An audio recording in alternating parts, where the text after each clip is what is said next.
What do you think is the relationship that we should have with our inner critic? I mean, I think it's interesting. Walt Disney had 3 different rooms. So he had a room to be creative, right? Just come up with ideas. No bad ideas. Great. Other than some of the anti-Semitism. Anyway, so he's got his ideas room, and then he's got his management room. Well, how do we make those ideas happen? How are we going to make that stuff happen?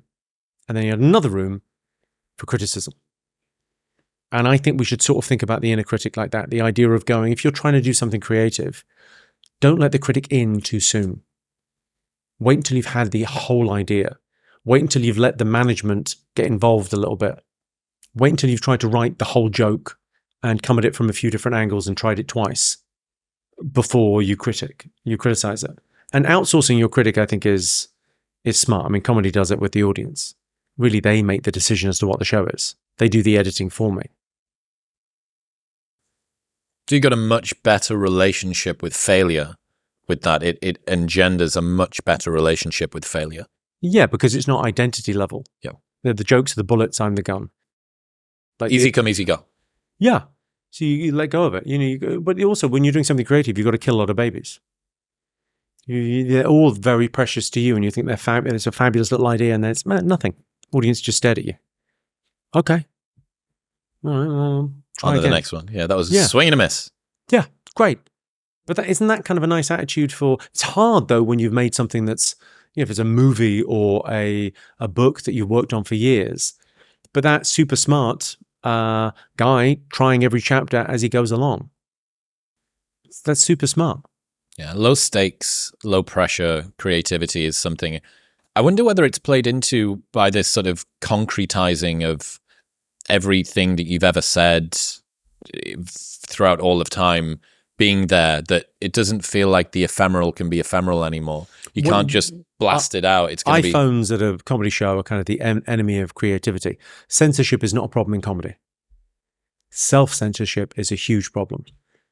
People not saying the unsayable, risky thing that could be the funniest fucking shit because they're worried, well, if that's taken out of context, what if people don't understand? I mean, like, why do people like comedy? There's a lot of nuance in comedy, isn't there?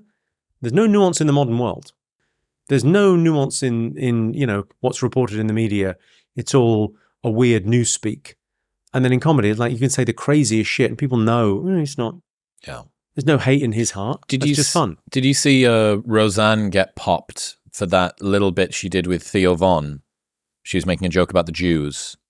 And she basically said that not enough of them were... It was probably the most egregious clipping of a bit that I've seen. I didn't see it, so I can't really comment. But the idea of like the bad faith argument that journalists make of going, I know it's a joke.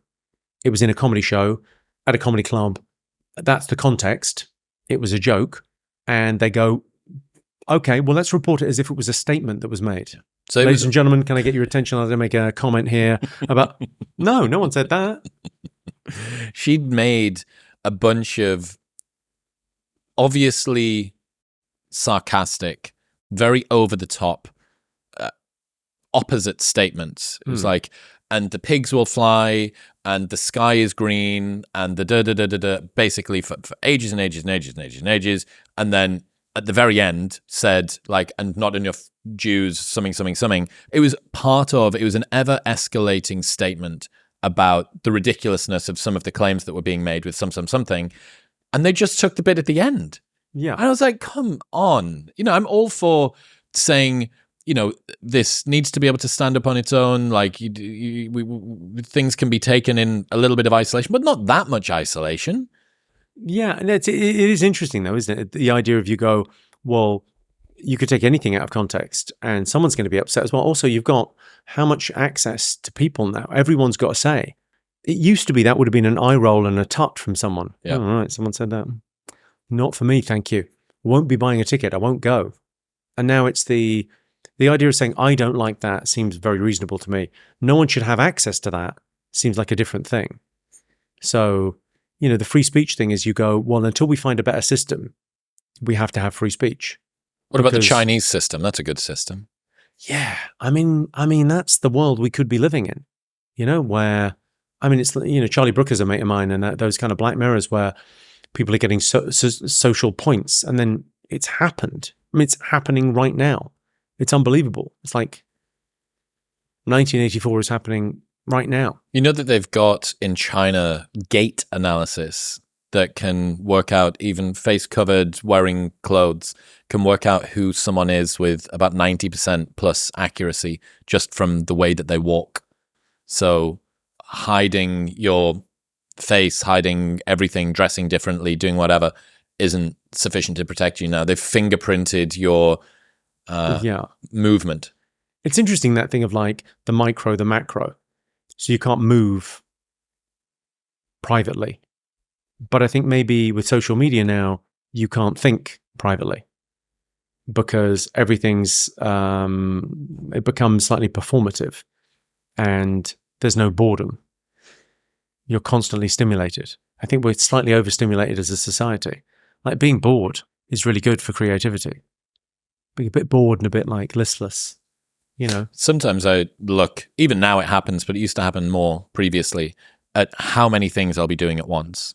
So I'll be replying to an email whilst I'm waiting for the kettle to boil.